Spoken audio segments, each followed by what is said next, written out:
Dream class के channel में आपका स्वागत है। आज मैं आपको ऑपरेटर क्या है और ऑपरेटर के कितने टाइप्स है वह बताऊंगा। तो आज की वीडियो को आप अंत तक देखिए ताकि आपको अच्छे से समझ आए कि ऑपरेटर को किस तरह यूज़ किया जाता है।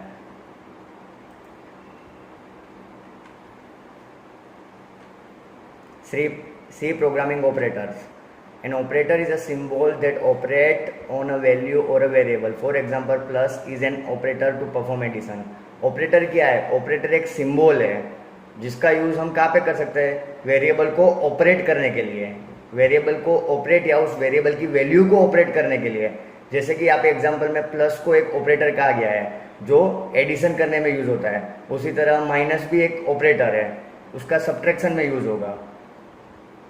C has a wide range of operator to perform various operation. Okay, C में अलग अलग बहुत सारे ऑपरेटर्स हैं जो अलग अलग ऑपरेशन परफॉर्म करते हैं। यहाँ पे कुछ लिस्ट दी गई है ऑपरेटर की, जैसे कि फर्स्ट ऑफ ऑल है एरिथमेटिक ऑपरेटर जिसमें addition, multiplication, subtraction, division, exponent अलग अलग ऑपरेटर है। उसके बाद है relational operator, less than, greater than, less than equal to, greater than equal to, equal to, not equal to. उसके बाद increment decrement operator, plus plus, minus minus, logical operator, and और not, assignment operator जिसको हम short hand operator भी कह सकते हैं, equal to, bitwise operator, less then, double less than, double greater than जो शिफ्ट में यूज होते हैं। ऑपरेटर इन सी, यहाँ पे जैसे कि हमने देखा कि ऑपरेटर क्या है कि यहाँ पे आपको देख रहे होगा कि ऑपरेटर के जनरली तीन टाइप्स है, यूनरी ऑपरेटर, बाइनरी ऑपरेटर और टर्नरी ऑपरेटर। यूनरी ऑपरेटर में आपके पास ऑपरेंड एक ही रहेगा। ओके, अब आप ऑपरेंड किसको बोल सकते हो? जैसे कि आप a प्लस बी लिखते हो, ओके, तो प्लस के जो लेफ्ट और राइट साइड है उसको आप ऑपरेंड कह सकते हो, और प्लस आपका क्या हो गया? वो एक ऑपरेटर हो गया। तो यूनरी ऑपरेटर आप किसको बोल सकते हो? जिसमें आपके पास ऑपरेंड एक ही हो, जैसे कि a plus plus, a minus minus, तो आप उसको यूनरी ऑपरेटर बोल सकते हो। बाइनरी ऑपरेटर, बाइनरी ऑपरेटर मतलब ऐसे ऑपरेटर जिसमें ऑपरेंड्स आपके पास दो हो। ओके, जैसे कि a plus B, a less than B, a greater than B, उसको आप बाइनरी ऑपरेटर बोल सकते हो। बाइनरी ऑपरेटर में हमारे पास एरिथमेटिक ऑपरेटर है, उसमें plus, minus, multiplication, division, exponent, module. Okay, relational operator जिसमें less than equal to, greater than equal to, not equal to. उसके बाद है लॉजिकल ऑपरेटर, डबल एंड और not equal to. Bitwise operator, and और, double left shift, double right shift, tilde, exponent. Assignment operator, equal to, plus equal to, minus equal to, aster equal to, division equal to, module equal to. Ternary operator, ternary operator को आप conditional operator भी बोल सकते हो। Okay, यहाँ पे हम समझते हैं पहला कि एरिथमेटिक ऑपरेटर क्या है। An arithmetic operator perform mathematical operations such as addition, subtraction, multiplication, division, etc. on numeric value, constants and variable. Arithmetic operator क्या है? जो न्यूमेरिक वैल्यू पे परफॉर्म किया होगा।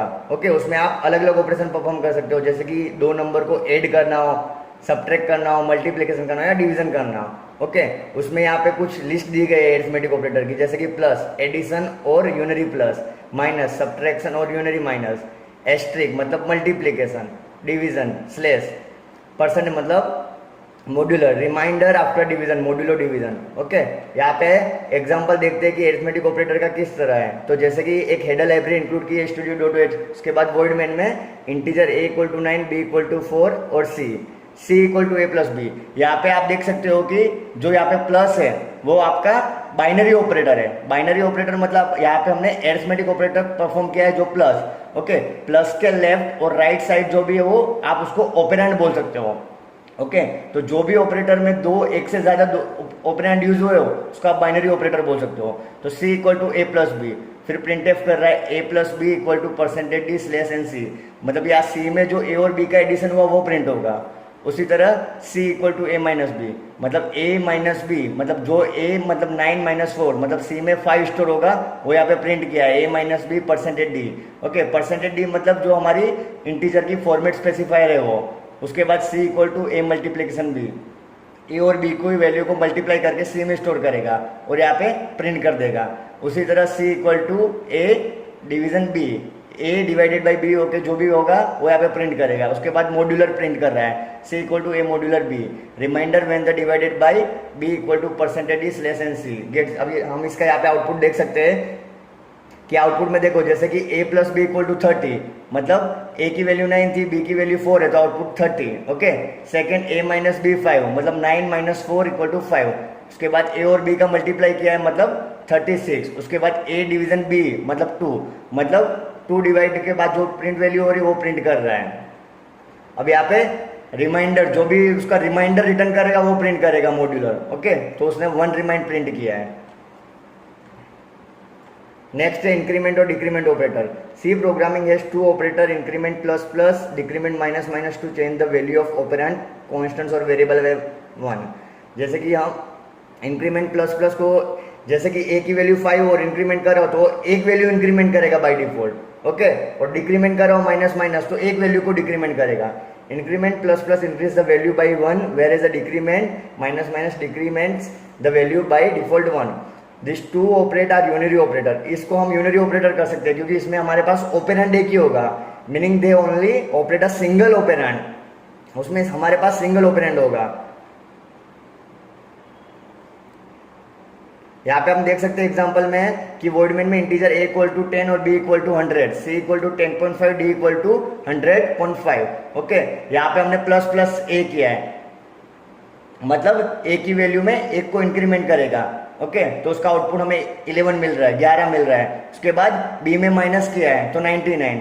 ओके, उसके बाद c को प्लस प्लस किया है तो हमारा आउटपुट c में एक इंक्रीमेंट होगा 11.5। ओके, और d में माइनस कर रहे हैं मतलब 100.5 में से 1 माइनस हुआ बाय डिफॉल्ट तो 99.5। ओके, अभी इंक्रीमेंट डिक्रीमेंट ऑपरेटर में भी 2 अलग अलग तरह से ऑपरेटर है, उसको हम पोस्ट फिक्स ऑपरेटर भी कह सकते हैं और प्रीफिक्स ऑपरेटर भी कह सकते हैं। अगर ऑपरेंड के आगे यूज किए हैं तो हम उसको प्रीफिक्स इंक्रीमेंट ऑपरेटर कह सकते हैं। अगर ऑपरेंड के पीछे में यूज कर रहा हूं जैसे कि a प्लस प्लस, ओके, तो आप उसको पोस्ट फिक्स इंक्रीमेंट या डिक्रीमेंट ऑपरेटर कह सकते हो। We can also use postfix increment and decrement operator. Okay, third one is a assignment operator.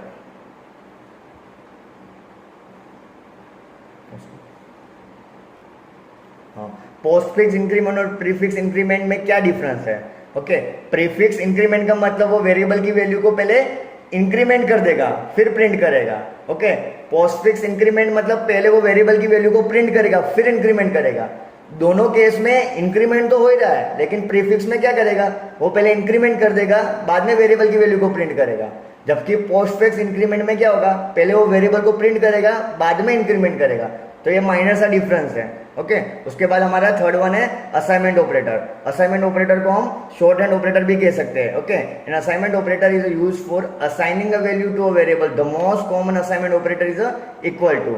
Okay, यहाँ पे हम लिस्ट ऑफ देख सकते हैं कि इक्वल टू, जैसे कि example a equal to b, same as a equal to b. उसके बाद प्लस इक्वल टू, मतलब a equal to a plus b. Okay, इसको अगर मुझे लिखना हो तो a plus equal to b, या आपने जो प्लस इक्वल टू यूज किया है वो आपका असाइनमेंट ऑपरेटर है। Okay, assignment operator is also known as a short hand operator, मतलब उसको इजी दूसरे शॉर्ट वे में भी यूज किया है इसलिए उसको हम शॉर्ट हैंड ऑपरेटर भी कह सकते हैं। उसके बाद minus equal to, a equal to a minus b. Okay, उसका मीनिंग होगा a minus equal to B, मतलब a की वैल्यू में से b को माइनस करेगा। उसके बाद है मल्टीप्लीकेशन इक्वल टू, मतलब a equal to a multiply by b. यहाँ पे हम देख सकते हैं a multiply equal to b। उसके बाद है division equal to, a equal to a division b, हम इसको शॉर्ट हैंड में भी लिख सकते हैं a division equal to b। उसी तरह module equal to, okay, a equal to A modular b, तो a modular equal to b, मतलब हम इसको शॉर्ट वे में भी यूज कर सकते हैं। यहाँ पे हम एग्जांपल समझ लेते हैं।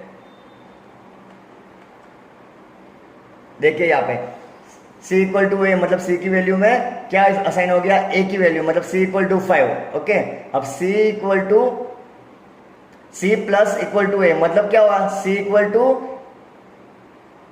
a plus c। ओके, तो उसका आउटपुट हमें क्या मिलेगा, 10 मिलेगा। उसके बाद है c equal to c minus equal to a, मतलब c की वैल्यू में से 5 माइनस होगा। ओके, उसके बाद है हमारे पास c multiply equal to a, मतलब 5 से मल्टीप्लाई होगा, जो भी सी की वैल्यू होगी हमारे पास। उसके बाद है स्लेश है, मतलब डिवीजन कर रहा है। उसके बाद मॉड्यूलर है। ओके, तो अब यहाँ पे आपको देख सकते हो आप सी की वैल्यू पहले 5 प्रिंट हुई, जो सी की वैल्यू है। उसके बाद सी इक्वल टू 10, मतलब जो भी वैल्यू थी उसमें 5 एडिशन हो गया है। ओके, उसके बाद माइनस हुआ है तो 5 आउटपुट प्रिंट हुआ है। उसके बाद मल्टीप्लाई किया है तो 25 है। उसके बाद सिंपल डिवीजन कर रहा है, मतलब 25 डिवाइडेड बाई 5 मतलब 5। उसके बाद मॉड्यूलर 0 रिटर्न कर रहा है। उसके बाद नेक्स्ट फोर्थ वन है relational operator. Okay, relational operator check the relationship between two operands. If the relation is true it return ones, if the relation is false it return zero. Okay, relational operator क्या करता है, दो operand की relationship check करता है। Okay, जिससे कि student ए है और स्टूडेंट बी है, उन दोनों में से कौन से स्टूडेंट की एज कम है या ज्यादा है, वो आप रिलेशनल ऑपरेटर के द्वारा चेक कर सकते हो। अगर मुझे ए ग्रेटर देन, मतलब दो स्टूडेंट की एज चेक करवानी हो, मतलब मैं ए ग्रेटर देन बी लिख रहा हूं, तो अगर ट्रू हुआ तो वो 1 रिटर्न करेगा। ओके, और फॉल्स पे 0 रिटर्न करेगा। Relational operator are use in a decision making and loop. Relational operator को हम डिसीजन मेकिंग, जिस तरह मैंने कहा कि दो स्टूडेंट में से मुझे चेक करने की किसकी एज ज्यादा है। ओके, और लूप में भी हम यूज कर सकते हैं। आने वाले वीडियो में मैं आपको डिटेल में समझाऊंगा कि लूप्स क्या है और डिसीजन मेकिंग स्टेटमेंट कौन कौन से हैं। जनरली डिसीजन मेकिंग स्टेटमेंट में if else, nested if else ladder loop के भी टाइप्स है, while, do while loop, for loop. आने वाले वीडियो में मैं आपको डिटेल में समझाऊंगा कि किस तरह हम यूज कर सकते हैं। ओके, यहाँ पे हमने कुछ जनरली जो रिलेशनल ऑपरेटर है वो यूज किए हैं। जैसे कि फर्स्ट है इक्वल टू, मतलब दो ऑपरेंड की वैल्यू को चेक कर रहा है सेम है या नहीं। जैसे कि 5 इक्वल टू 3। ओके, 5 की वैल्यू सेम है 3 से नॉट। ओके, तो दोनों में सिमिलरिटी नहीं है तो इज इक्वल टू 0, मतलब वो 0 रिटर्न करेगा। अगर यहाँ पे मैंने लिखा होता 5 इक्वल टू 5, तो मतलब दोनों सेम है ऑपरेंड। ओके, तो 1 रिटर्न करता।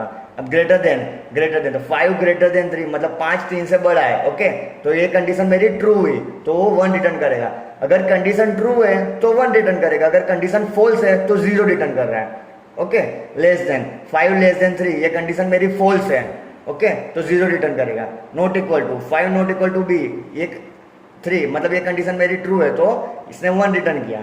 ओके, ग्रेटर देन और इक्वल टू, मतलब 5 ग्रेटर देन इक्वल, मतलब 5 और 5 से ज्यादा 3, ये कंडीशन मेरी ट्रू है। ओके, तो 1 रिटर्न किया। लेस देन और equal to 5 less than equal to 3, मतलब 5 जो 3 या 3 से छोटा है, मतलब ये कंडीशन मेरी फॉल्स है तो 0 रिटर्न किया। आप यहाँ पे ये भी चेक करवा सकते हो कि मतलब दो नंबर में से कौन सा नंबर बड़ा है। ये हमने वही चेक करवाया कि यहाँ पे दो नंबर, मतलब 5 या 3 में से कौन सा बड़ा नंबर है, तो 5 ग्रेटर देन 3, मतलब 5 जो 3 से बड़ा है तो ग्रेटर देन यूज किया। अगर मुझे स्मॉलर नंबर चेक करना है तो आप उसके लिए लेस देन यूज कर सकते हो। अगर कंडीशन ट्रू होगी तो वो रिटर्न 0 करेगा, और कंडीशन फॉल्स होगी तो वो रिटर्न 0 करेगा। यहाँ पे आप एग्जाम्पल देख सकते हो। पहले सपोज ए की वैल्यू 5 ली है और बी की वैल्यू 5 और सी की वैल्यू 10 है। अब प्रिंटफ में मैं क्या लिख रहा हूँ, ए इक्वल टू बी, मतलब ए और बी की वैल्यू सेम है तो हमें आउटपुट क्या मिला 1। ओके, उसके बाद ए इक्वल टू सी, ए और सी की वैल्यू सेम है, फॉल्स, आउटपुट हमें 0 मिलेगा। ओके, उसके बाद ए ग्रेटर देन बी, मतलब ए की वैल्यू बी से बड़ी है, ये कंडीशन क्या हुई मेरी फॉल्स हुई, तो मुझे आउटपुट क्या मिलेगा 0 मिलेगा। अगर मैं यहाँ लिखता A greater than equal to B, okay, तो मुझे आउटपुट क्या मिलता ट्रू 1 मिलता, क्योंकि वो क्या चेक करता ए या उससे बड़ी वैल्यू, इक्वल टू या उससे बड़ी। ओके, उसके बाद ए ग्रेटर देन सी, ए की वैल्यू मेरे पास 5 है और सी की वैल्यू 10 है, ये भी मेरी कंडीशन फॉल्स है, मतलब 0 रिटर्न करेगा। उसके बाद ए लेस देन बी, ये कंडीशन भी मेरी फॉल्स है, मतलब मुझे 0 रिटर्न करेगा। उसके बाद ए लेस देन सी, मतलब 5 लेस देन 10, ये कंडीशन मेरी ट्रू है तो मुझे 1 रिटर्न करेगा। ए नॉट इक्वल टू बी, ये कंडीशन मेरी क्या होगी, ए नॉट इक्वल टू बी, मतलब ये कंडीशन मेरी फॉल्स है तो मुझे 0 रिटर्न कर रहा है। A greater than equal to B, मतलब ए की वैल्यू बी से, ए की वैल्यू जो है ए या उससे बी से बड़ी है तो ये कंडीशन मेरी ट्रू है तो मुझे क्या मिलेगा 1 रिटर्न होगा। ए greater than equal to C, ये कंडीशन मेरी क्या है 5 ग्रेटर देन सी, ये कंडीशन मेरी फॉल्स है, मुझे आउटपुट में 0 मिलेगा। A less than equal to B, ये कंडीशन मेरी ट्रू है, मतलब मुझे आउटपुट में 1 मिलेगा। A less than equal to C, ये कंडीशन भी मेरी ट्रू है, मतलब 5 लेस देन इक्वल टू 10, मतलब 5 जो है वो 10 से छोटा है, तो आउटपुट में मुझे 1 ट्रू मिल रहा है। उसके बाद है logical operators. An expression contain logical operator returns true either 0 or 1 depending upon whether expression result true or false. Logical operator are commonly use in decision making in C programming. अब logical operator में generally 3 types के operator है, and और not. Logical operator आप कब return use कर सकते हो, डिपेंडिंग करता है वो आपकी वैल्यू 0 रिटर्न कर रही है या 1 रिटर्न कर रही है। ओके, जैसे कि इसमें first operator and, double ampersand. Okay, logical and उसका मीनिंग है वो कब ट्रू होगा, जब ए और बी की वैल्यू मतलब दोनों ऑपरेंड कंपल्सरी ट्रू हो गए तो ही। ओके, जैसे कि एक एग्जांपल हम ले लें यहाँ पे कि c equal to 5 and d equal to 2, दो वैल्यू असाइन की, एक c की वैल्यू 5 और d की वैल्यू 2 है। ओके, एक्सप्रेशन में बना रहा हूँ c इक्वल टू 5, ये कंडीशन मेरी ट्रू है, ये मैंने यहाँ पे लॉजिकल एंड ऑपरेटर यूज किया है। उसके बाद d ग्रेटर देन 5 मतलब 2 ग्रेटर देन 5, ये कंडीशन मेरी फॉल्स है। ओके, अब लॉजिकल एंड में क्या चेक करेगा कि पहली और दूसरी दोनों कंडीशन कंपल्सरी ट्रू होनी चाहिए। ओके, तो ही वो आउटपुट ट्रू मतलब 1 रिटर्न करेगा। अगर पहली कंडीशन मेरी ट्रू हो रही है तो वो दूसरी कंडीशन को चेक करने जाएगा। ओके, अगर दूसरी कंडीशन मुझे फॉल्स मिल रही है तो मेरा आउटपुट 0 मिल जाएगा। अगर पहली कंडीशन फॉल्स मिल जा रही है तो वो आगे चेक नहीं करने जाएगा। तो लॉजिकल एंड का सिंपल मीनिंग क्या है कि आपने आपके एक्सप्रेशन में जितने भी कंडीशन लिखी हो वो सारी कंडीशन का ट्रू होना नेसेसरी है, तभी वो आपको आउटपुट 1 रिटर्न करेगा। यहाँ पे आप देख रहे हो कि सी की वैल्यू 5, पहली कंडीशन तो मेरी ट्रू मिल रही है, उसके बाद एंड में डी ग्रेटर देन 5, लेकिन दूसरी कंडीशन मुझे फॉल्स मिल रही है, तो ये मेरा आउटपुट 0 रिटर्न कर रहा है। उसको हम दूसरे लाइव प्रैक्टिकल एग्जांपल में देखें तो हम लोग सोशल नेटवर्किंग साइट जैसे कि फेसबुक है, इंस्टाग्राम पे, उसमें हम ईमेल आईडी और पासवर्ड, हमें दोनों जब मैच हो गए डेटाबेस से हमारे, तो वो रिटर्न कर रहा है, ना कि सिर्फ ईमेल आईडी ट्रू और पासवर्ड रॉन्ग हो तो लॉगिन हो जा रहा है। ईमेल आईडी और पासवर्ड दोनों मेरे मैच होने चाहिए डेटाबेस से, मतलब दोनों कंडीशन सेटिस्फाई हो तो वो लॉगिन करने दे रहा है हमें। ओके, उसके बाद और ऑपरेटर। ओके, लॉजिकल दोनों में से कोई भी एक कंडीशन ट्रू होगी तो भी वो रिटर्न 1 कर देगा। अब यहाँ पे देख सकते हो c इक्वल टू 5। ओके, ये ट्रू है, मतलब पहली एक कंडीशन भी ट्रू होगी तो वो आगे चेक करने नहीं जाएगा, वो ऑब्वियसली 1 रिटर्न कर देगा। उसके बाद d ग्रेटर देन 5, यहाँ पे देखो ये कंडीशन मेरी फॉल्स है तो भी मुझे आउटपुट 1 मिला, जबकि हमने एंड में देखा था कि मेरी दूसरी कंडीशन फॉल्स हो रही थी तो मुझे आउटपुट 0 मिल रहा था, लेकिन यहाँ पे मुझे मेरी दूसरी कंडीशन फॉल्स है तो भी मेरे आउटपुट 1 मिल रहा है। क्यों? क्योंकि और में अगर एक कंडीशन भी मेरी ट्रू हो जा रही है तो आउटपुट मुझे 1 मिल रहा है। ओके, इस पास नॉट इक्वल टू ऑपरेटर, मतलब वो वाइस वर्सा रिटर्न करेगा, अपोजिट वैल्यू रिटर्न करेगा। देखिए यहाँ पे c equal to 5, then expression c equal to 5, not equal to मतलब c इक्वल टू ये ट्रू है। ओके, यहाँ पे मैंने नॉट इक्वल टू लिख दिया, मतलब आउटपुट जो मुझे मिलेगा उसका रिवर्स कर देगा, अपोजिट रिवर्स कर देगा, तो मुझे आउटपुट क्या मिल रहा है 0, मतलब अपोजिट वैल्यू को रिटर्न कर रहा है। ओके, यहाँ हम देख सकते हैं उसका प्रैक्टिकली एग्जांपल कि किस तरह परफॉर्म किया है। फर्स्ट आप देख सकते हैं कि a equal to 5, b equal to 5 और c इक्वल टू 10। रिजल्ट में क्या किया, a इक्वल टू b, मतलब ये कंडीशन ट्रू है। अब एंड है, एंड मतलब दूसरी कंडीशन या उसके बाद वाली कंडीशन भी मेरी ट्रू होनी चाहिए तो ही रिजल्ट में 1 स्टोर होगा। c ग्रेटर देन b मतलब 10 ग्रेटर देन b, मतलब कंडीशन मेरी ट्रू है, मतलब दोनों कंडीशन मेरी ट्रू है। ओके, तो ही मुझे आउटपुट में 1 मिलेगा। ओके, तो रिजल्ट में मुझे 1 मिल गया। उस तरह नेक्स्ट कंडीशन में a equal to b। Okay, तो दोनों की वैल्यू सेम है तो मुझे यहाँ पे ट्रू मिला। c लेस देन b मतलब 10 लेस देन b, मतलब यहाँ पे मेरी कंडीशन फॉल्स हो रही है तो मुझे आउटपुट में क्या मिलेगा 0 मिलेगा। ओके, उसके बाद देख सकते हैं आप यहाँ पे कि a not equal to b और c less than b। Okay, तो यहाँ पे क्या है, a नॉट इक्वल टू मतलब a और b की वैल्यू सेम नहीं है, ये चेक कर रहे हैं, और c less than b। Okay, यहाँ पे मुझे आउटपुट में क्या मिलेगा 0 मिलेगा, क्योंकि दोनों में से कोई भी एक कंडीशन ट्रू, सॉरी यहाँ पे मुझे आउटपुट में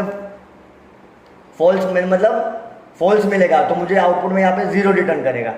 ओके, बाकी की आप एग्जांपल देख सकते हैं कि किस तरह हमें अलग अलग वैल्यू पे आउटपुट मिल रहा है। सिंपल लॉजिकल एंड इतना ही चेक करा कि आपके दोनों एक्सप्रेशन है वो कंपलसरी ट्रू होने चाहिए। आप 2 या 2 से ज्यादा एक्सप्रेशन भी लिख सकते हैं सेपरेटेड बाय एम पर्सन के द्वारा। ओके, अगर सारे मेरे एक्सप्रेशन ट्रू हो गए तो ही वो एंड में 1 रिटर्न करेगा।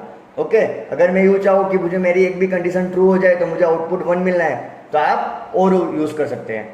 ओके,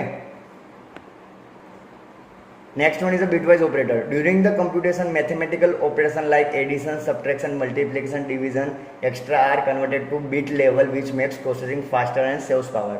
मतलब जब हम एरिथमेटिक ऑपरेशन परफॉर्म करते हैं, एडिशन, मल्टीप्लिकेशन, डिवीजन या सब्ट्रैक्शन, तब हमें क्या करना पड़ता है, जो हमारे ऑपरेंड की वैल्यू या ऑपरेटर की वैल्यू को हमें बिट लेवल में कन्वर्ट करनी पड़ती है, मतलब वो बाइट्स को बिट में कन्वर्ट करनी पड़ती है, जो हमारे प्रोसेसिंग पावर को फास्टर बनाए, ओके, जो हमारी मेमोरी को, रिसोर्सिस को कम, मतलब मेमोरी जो हमारी है वो कम ऑक्यूपाई करे और हमारा प्रोसेसिंग पावर फास्टर हो, ओके। तो उसमें हमें अलग अलग बिटवाइज ऑपरेटर प्रोवाइड किए हैं, जैसे कि बिटवाइज एंड है, और है, एक्सक्लूसिव और है, टिल बिटवाइज कॉम्प्लीमेंट है, शिफ्ट लेफ्ट, मतलब आप बिट को जो भी है शिफ्ट कर सकते हैं, मतलब कितने बिट आपको लेफ्ट साइड मूव करनी है, कितने बिट आपको राइट साइड मूव करनी है, ओके। मैं आपको आने वाले वीडियो में इसका पूरा प्रैक्टिकल एग्जांपल दिखाऊंगा किस तरह वर्किंग होता है, ओके। उसके बाद नेक्स्ट है हमारा comma operator, okay. Comma operator are use to link related expression together, मतलब सिंपली वो सेपरेटेड या लिंक करने के लिए यूज हो रहा है, जैसे कि इंटीजर ए, उसी के साथ दूसरा जो वेरिएबल डिक्लेयर करना है मुझे, तो कोमा c = 5, ओके। और नेक्स्ट वेरिएबल डिक्लेयर करना है इंटीजर का ही, तो कोमा d। अगर आप यहाँ पे, अगर मैं कोमा ऑपरेटर यूज नहीं कर रहा तो मुझे न्यू लाइन में वापस इंटीजर c = 5, वापस न्यू लाइन में इंटीजर d, मतलब आप लिंक करने के लिए आप कोमा ऑपरेटर को यूज कर सकते हैं। मतलब इन तीनों की डेटा टाइप क्या होगा, इंटीजर। अगर आप कोमा ऑपरेटर यूज ना करें तो आपको नई लाइन में हमेशा स्पेसिफाई करना पड़ेगा कि उस वेरिएबल की डेटा टाइप कौन सी है। यहाँ पे कोमा ऑपरेटर ने लिंक स्पेसिफाई कर दिया, मतलब तीनों ऑपरेटर की डेटा टाइप इंटीजर है। उसके बाद नेक्स्ट है the size of operator. The size of is a unary operator that return the size of data constant variable array structure. अब साइज ऑफ ऑपरेटर क्या करेगा, साइज ऑफ ऑपरेटर आपको run time पे provide करेगा कि आपने जो वेरिएबल या कांस्टेंट एरे या स्ट्रक्चर यूज किया कि उसकी डेटा टाइप या साइज कितनी है, ओके। जैसे कि हमने पहले पुरानी वीडियो में देखा था कि इंटीजर की बाइट 2 होती है, ओके, और कैरेक्टर की 1 बाइट होती है, फ्लोट की 4 बाइट होती है, ओके।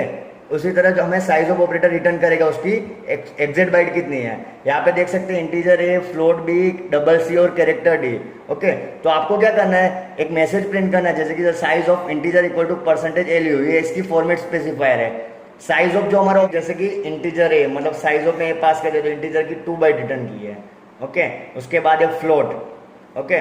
तो फ्लोट में मैंने उसकी साइज ऑफ बी, मतलब फ्लोट में पास किया तो मुझे 4 बाइट रिटर्न कर रहा है। उसके बाद है डबल, तो डबल की 8 बाइट रिटर्न कर रहा है। कैरेक्टर डी, तो कैरेक्टर की जो भी हमारी 1 बाइट है वो रिटर्न कर रहा है, ओके। तो इसी तरह अगर आपको ऑपरेटर अभी भी समझ नहीं आया तो आप कमेंट कर सकते हैं, ओके। तो आने वाले वीडियो में मैं आपको कंडीशनल स्टेटमेंट क्या है वो बताऊंगा। तो हमारे चैनल को लाइक कीजिए, शेयर कीजिए और सब्सक्राइब कीजिए। धन्यवाद।